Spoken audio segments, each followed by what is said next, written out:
సేవ చేసి అందరికీ మందు ప్రసాదం అందించే విధంగా తోడ్పాటైనటువంటి జిహెచ్ఎంసి సిబ్బందికి, పోలీస్ శాఖ సిబ్బందికి, ముఖ్యంగా మత్స్యకార ఫిషరీ సిబ్బందికి అందరికీ చాలా ధన్యవాదాలు. వివిధ రాష్ట్రాల నుంచి హైదరాబాద్ నగరానికి వచ్చేసినటువంటి ఉపశం బాధిత వ్యాధులందరికీ సేవ చేసినటువంటి స్వతంత్ర సంస్థలకు కూడా చాలా ధన్యవాదాలు. గత ప్రభుత్వంలో చేప ప్రసాదాన్ని కూడా రాజకీయం చేసి ఎవరికి కూడా స్వగతులకు కల్పించకుండా ఇబ్బందులకు గురైనటువంటి ఆ కార్యక్రమానికి నేడు ముఖ్యమంత్రి రేవంత్ రెడ్డి గారి యొక్క ప్రభుత్వంలో అయినటువంటి ఈ చేప మందు ప్రసాద యొక్క కార్యక్రమం చూడొచ్చు మీరే.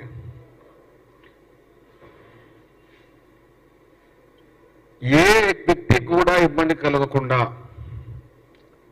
ఏ వ్యక్తికి కూడా అసౌకర్యం కలగకుండా సకాలంలో చేప పిల్లల్ని, అదేవిధంగా చేప మందు ప్రసాదాన్ని ఉపయోగించి వారి యొక్క కార్యక్రమాన్ని విజయవంతం చేసినటువంటి ప్రతి ఒక్కరికి, సహకరించిన ప్రతి ఒక్కరికి చాలా చాలా ధన్యవాదాలు.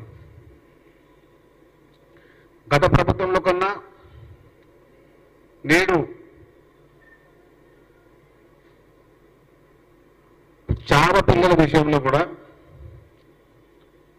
కొర్రమీను చేప పిల్లని వాడి చేప మందు ప్రసాదంలో ఎలాంటి తక్కువ పడకుండా, చేప పిల్లలు తక్కువ పడకుండా అత్యాధునిక పరికరాలతో, ముఖ్యంగా క్యూ లైన్లో నిల్చున్న భక్తులకు, అదేవిధంగా బాధితులకు, అస్తమా యొక్క బాధితులకు ఒక స్లాట్ విధానంలో ముందుకెళ్ళాం. తద్వారా ఉదయం 8 గంటల నుంచి 12 గంటలకు ఒక స్లాట్గా, 12 నుంచి 4 గంటలకు ఒక స్లాట్గా, 4 నుంచి 8 వరకు ఒక స్లాట్గా బుక్ చేయడం వల్ల సమయం తెలిసిన ప్రతి అస్తమా బాధితులు, అదేవిధంగా ప్రజలందరూ సమయానికి చేరుకొని మందు వేసుకున్నారు. గత 5 రోజులుగా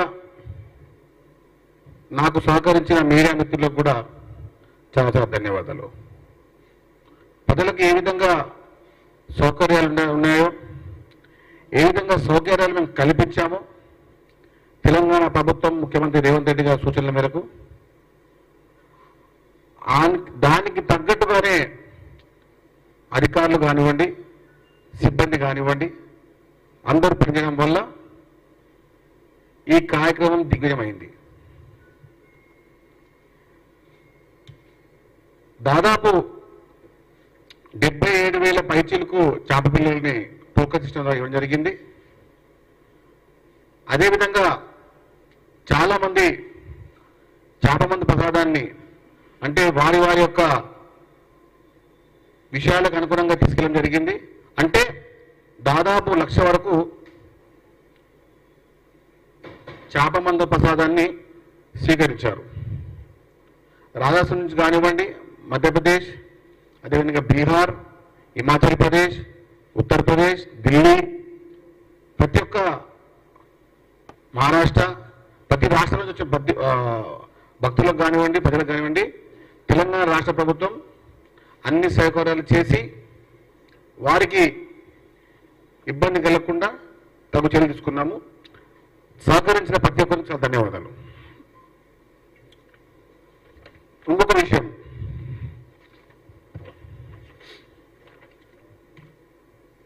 నేడు బీఆర్ఎస్ కరపత్రిక, అదేవిధంగా బీఆర్ఎస్ యొక్క పేపర్ నమస్తే తెలంగాణ, ఇంకా పేపర్కి నిజం మాట్లాడాలి, నిజం చెప్పాలి అనే ఆలోచన రాకపోవడం దురదృష్టకరం.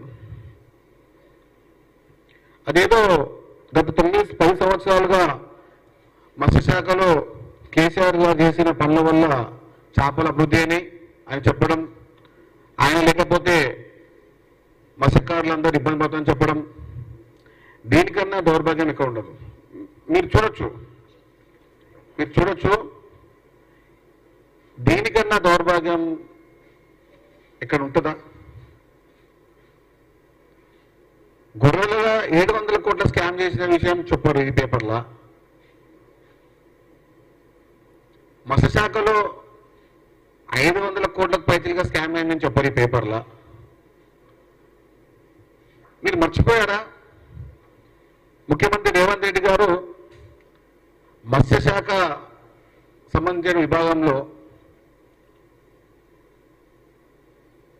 విజిలెన్స్ ఎంక్వైరీ చేశారని తెలుసా ఆ విషయం మీకు? పేపర్ నమస్తే తెలంగాణకి గత 9 సంవత్సరాలుగా కింద నుంచి పైదాకా అధికారులు నాయకులు లూటీ చేసి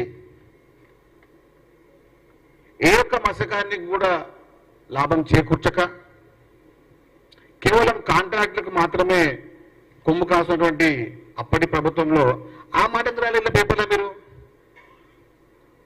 ఈ పేపర్లు ఏం రాశారంటే ఉత్పత్తి బంధు మళ్ళీ దిగుమతులు అంట. ఏంటిది? కొంచెమైనా మీకు మనసుందా? లేకపోతే మనం టైంకి అన్నం తింటున్నామా, ఇంకేమన్నా తింటున్నామా? ప్రతి ఏటా కొన్ని వేల కోట్ల ఆదాయం ఇస్తుందని చెప్తున్నటువంటి అప్పటి ప్రభుత్వంలో ఈ పేపర్ రాశారు. ఎట్లా రాశారంటే మత్స్యకారులని కేసీఆర్ తప్ప ఇంకెవరు ప్రేమించినట్టు, ఆయన ఒక్క ఆయన చేసినట్టు. మీకన్నా నాణ్యమైన చేప పిల్లలు కానివ్వండి, మీకన్నా 10 రెట్లు అభివృద్ధి కానివ్వండి, కాంగ్రెస్ పార్టీ చేయడానికి సిద్ధంగా ఉంది. ముందు కింది నుంచి పైదాకా ప్రక్షాళన అవుతుంది. కొన్ని 100 కోట్ల స్కామ్ విషయంలో ఫిషరీస్ డిపార్ట్మెంట్లో విజిలెన్స్ ఎంక్వైరీ అవుతుంది. ఆ విషయం కూడా తెలియని నమస్తే తెలంగాణ బీఆర్ఎస్ కరపత్రం నోటికొచ్చినట్టు చేతికొచ్చినట్టు రాయడం, వేయడం. ఇందులో ఇది రాయండి, 700 కోట్ల స్కామ్ అయిన గొర్రెల పెంపకం అది రాయండి, బాగుంటుంది. విజిలెన్స్ ఎంక్వైరీలో ఉన్నటువంటి మత్స్యశాఖ ఉన్నటువంటి ఎంక్వైరీ అవుతుంది, అది రాయండి, అది బాగుంటుంది. అధికారులు కుమ్మక్కయ్యారు గత 9 సంవత్సరాలుగా, అది రాయండి, అది కూడా బాగుంటుంది. పేపర్ రాస్తే అది రాయకుండా చాపా చెరువు ఏదంట, చెరువులను కబ్జా చేసారు, అది రాయండి, అది కూడా బాగుంటుంది. ఓ సామెత ఉంది, ప్రతిరోజు ఒక 100 అబద్ధాలను మాట్లాడకపోతే తల పగిలిపోద్దంట, ఒక నిజం మాట్లాడితే నాలుక మర్చిపోద్దంట. ప్రతిరోజు ఒక 100 అబద్ధాలు మాట్లాడకపోతే తల 1000 ముక్కలు అవుతుంది బీఆర్ఎస్ పార్టీకి. ఒక్కరోజు ఒక నిజం మాట్లాడితే నాలుక మరదపడుతుంది వాళ్ళకు. ఇలాంటి చిల్లర మళ్ళా వార్తలేసి అదేవిధంగా అదేదో మేమే చేస్తున్నాము, మేమే చేశామని చెప్పినటువంటి బీఆర్ఎస్ కరపత్రానికి ఓ సూచన చేస్తున్నా. మీరు నిజంగా జర్నలిజం చేసి ఉంటే, మీరు నిజంగా ఒక వార్తాపత్రిక అయి ఉంటే, గత 9 సంవత్సరాలుగా ఏ డిపార్ట్మెంట్లో ఎంత అవినీతో అది రాయండి. మీ పేపర్ హెడ్లైన్స్ కాదు, చిన్న రాని మూలకు ఓ చిన్న వార్త. 2014 నుంచి 2023 వరకు ఈ మూలకు చిన్న పేపర్ రాయండి. ఏమని? ఏ విభాగంలో కూడా అక్రమాలు జరగలేవు, ఏ విభాగంలో కూడా కాంట్రాక్టులకు పెద్దగా అదే రాయండి. కరెక్ట్ లేని డిపార్ట్మెంట్ ఎక్కడ లేదు 2014 నుంచి 23 దాకా. దానిని ప్రక్షాళన చేయడానికనే ముఖ్యమంత్రి రేవంత్ రెడ్డి గారు సిద్ధంగా ఉన్నారు. చూశారు కదా, సిఇఓ ఓఎస్డి గొర్రెల పెంపకంలో 700 కోట్ల స్కామ్ అనొచ్చారు కదా, అది నిజం కాదా? ఇందులో కూడా ఉంది. ఇప్పుడు చేపల్లో కూడా చాలా ఉంది, చేపల్లో కూడా చాలా ఉంది.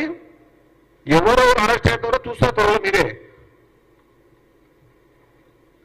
గొర్రెల పెంపకం కన్నా చేపల పెంపకం స్కామ్ ఎక్కువ ఉంది. ఆ విషయాన్ని బయటకు వస్తుంది. ముఖ్యమంత్రి రేవంత్ రెడ్డి గారు విజిలెన్స్ ఎంక్వైరీ ద్వారా ఎవరెవరు దొంగలో ఎవరో ద్రోహం చేసిరో ప్రతి ఒక్కరు జైలుకి పోవాల్సిందే. ఏ ఒక్కరిని ఉపేక్షించేది లేదు. ప్రజల సొమ్ముని పందికొక్కుల్లాగా తినేసి నాసిరకమైన చేపలు వేసి గుడిసెల్లో ఉన్న వ్యక్తి బంగ్లాకు మారుతాడు, బంగ్లాలో ఉన్న వ్యక్తి విల్లకు మారుతాడు, విల్లాలో ఉన్న వ్యక్తి ప్యాలెస్కి మారుతాడు. ప్రతి ఒక్క వ్యక్తి పైన ప్రతి ఒక్క అధికారి పైన నిఘా ఉంది. ఎవరెవరు గత 9 సంవత్సరాలుగా స్కామ్ చేసి స్కామ్ని ఎదుర్కొన్నారో అందరినీ బుక్కలేయాల్సిందే. వేస్తాడు కూడా. ఆ నమ్మకం అందరికీ ఉంది, ప్రజలకు నమ్మకం ఉంది, ప్రజలు కోరుకుంటుంది అదే.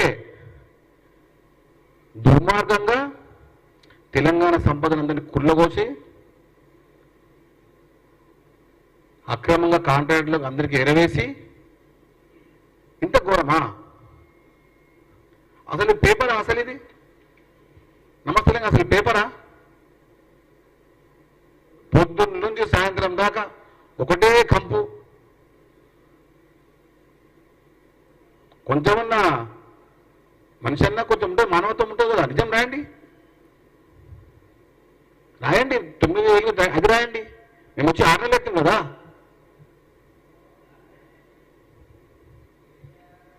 పొద్దుస్తు మానం ఒకటే అయితే ఎవరెవరు ఉన్నారు అందరు బయటకు వస్తారు. పాత మంత్రి ఉన్నారా, అధికారులు ఉన్నారా, అందరు బయటకు వస్తారు. ఎవ్వరు వదిలేదు. చాలా మట్టుకు నీళ్ళని చేపల్ని ఏ ఒక్కరిని వదిలేదు. చెరువును వదిలేదు, చెరువులో చేప వదిలేదు. వీరేమో నీతులు మాట్లాడుతారు. ఇలా వీళ్ళ నీతులు మేము వినాలి ఇక పొద్దున్నగానే. అక్రమంగా ఎవరెవరు ఇలా చేరిర్రో, అక్రమంగా ఎవరైతే సంపాదించిర్రో, నిజమైన మత్స్యకారులు ఎవరు మోసం చేసిర్రో, నాసిరకం చేపలు ఎవరికి ఎట్లా వేసిర్రో అన్ని తేలుతాయి, అన్ని నిగ్గు తేలుతాయి. ఏ ఒక్కరి హస్తం ఉన్నా, ఏ ఒక్కరి పాత్ర ఉన్నా మత్స్యశాఖలో వారి కాంట్రాక్ట్ విషయంలో ఏ ఒక్కరిని కూడా వదిలే ప్రసక్తి లేదు. ఇలాంటి చెత్త రాతలు మానేసి కొన్ని నిజాలు రాయండి. నిజాలు చెప్పమంటారా? చెప్పంగా ఇప్పుడే గొర్రెల పెంపకంలో స్కాము, చేప పిల్లల్లో స్కామ్, అది రాయండి మీ మనవస్తుతంగా పేపర్లో. ధన్యవాదాలు.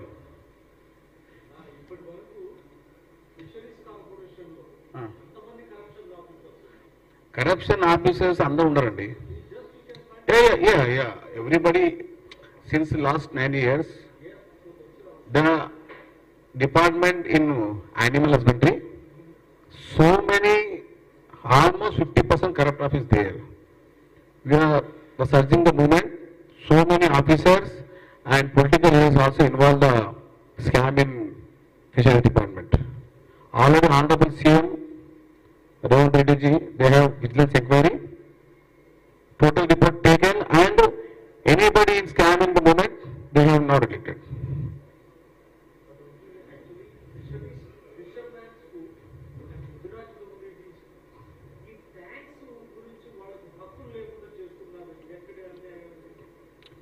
నేను మీకు ఏమంటానంటే కింద నుంచి ఇప్పుడు మన చేతికి గాయము, మన వేలికి గాయమైనా మనం మందు రాసుకుంటాం. కానీ అరిపాదం వేలు నుంచి తల వరకు గాయాలైతే ఎక్కడ మందు రాసుకుంటాం మనం? కింద నుంచి పైదాకా అవినీతి అయింది, ఏదొక్క మూలకు కాలేదు. కాబట్టి ముఖ్యమంత్రి గారు అప్పుడే మంత్రివర్గ సమావేశాన్ని ఏర్పాటు చేసి కేబినెట్లో ఫిషరీస్ డిపార్ట్మెంట్ సంబంధించినటువంటి కాంట్రాక్ట్ల పైన, చేపపిల్లలకు సంబంధించిన కాంట్రాక్ట్ల పైన ఎంక్వైరీ చేశారు. ఎంక్వైరీ రిపోర్ట్ రాబోతుంది. ఇక రీసెంట్ అన్ని స్టార్ట్ అయిపోయినట్టే. వితిన్ 2-3 వీక్స్ లోపలనే మత్స్యశాఖ సంబంధించినటువంటి డిపార్ట్మెంట్లో కాంట్రాక్ట్ల రూపంలో ఎక్కడ ఎవరెవరు ఇన్వాల్వ్ అయ్యారు, ఏ అధికారి ఏ నాయకుని పాత్ర ఉంది, ఎవరు ఎంత ముట్ట చెప్పారు అన్నీ తేలితాయి. ఏ ఒక్కరిని వదిలే ప్రసక్తి లేదు. మీరు చూడొచ్చు, గొర్రెల పెంపకంలో